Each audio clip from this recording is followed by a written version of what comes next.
Amid economic transformation and a reduced growth outlook, Singaporeans will receive further support to undergo training and to pick up new skills. Those aged 25 and above will receive a $500 SkillsFuture Credit top-up.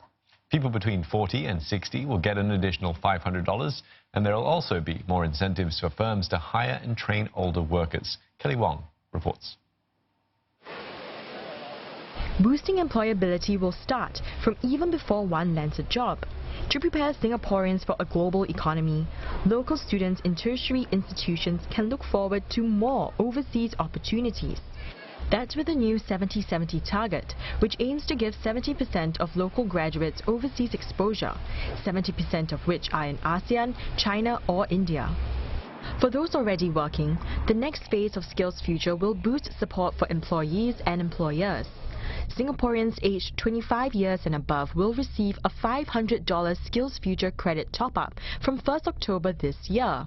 Unlike the previous credit, this top-up will expire by the end of 2025 to encourage people to take action early and learn new skills during this period of slowdown. To help business transformation, a new SkillsFuture Enterprise Credit will provide $10,000 per firm to help defray the costs of redesigning jobs, operations and training.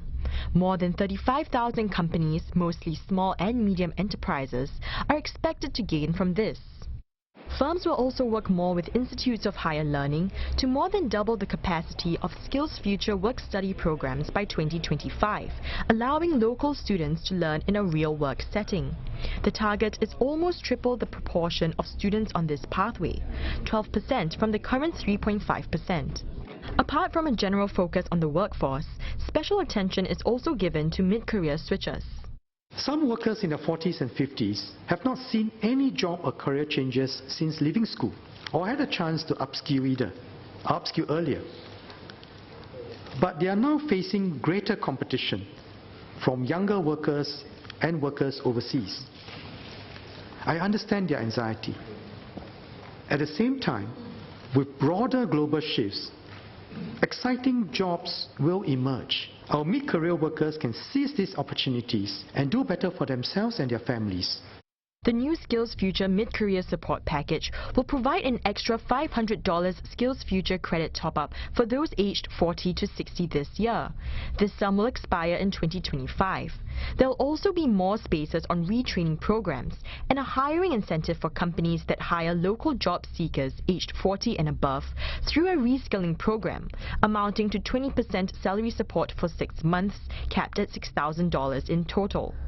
As Singapore tackles an aging population, more measures will be implemented to help keep older workers in the workforce.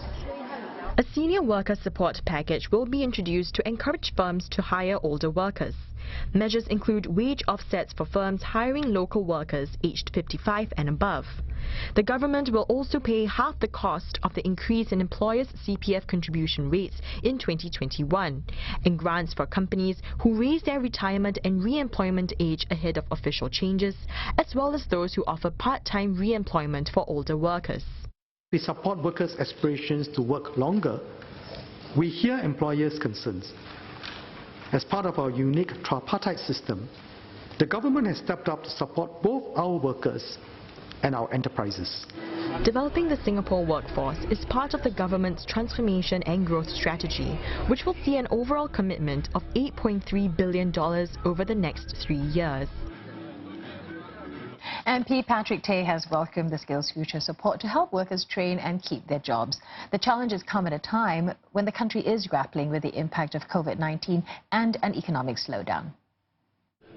One key area which I warmly welcome is the top-up of the SkillsFuture Credit, because this $500 top-up will allow workers, including Singaporeans, to be able to embrace lifelong learning and prepare themselves and pick up new skills. And this SkillsFuture Credit will extend beyond just workers with employer support, but also extends to freelance and self-employed individuals who can benefit from this individual-initiated training subsidy. Likewise, also the mid-career support program to help mid-career workers. I think this is very important because we have seen in the last few years this group of workers are the most vulnerable when it comes to peaks and troughs in the economy.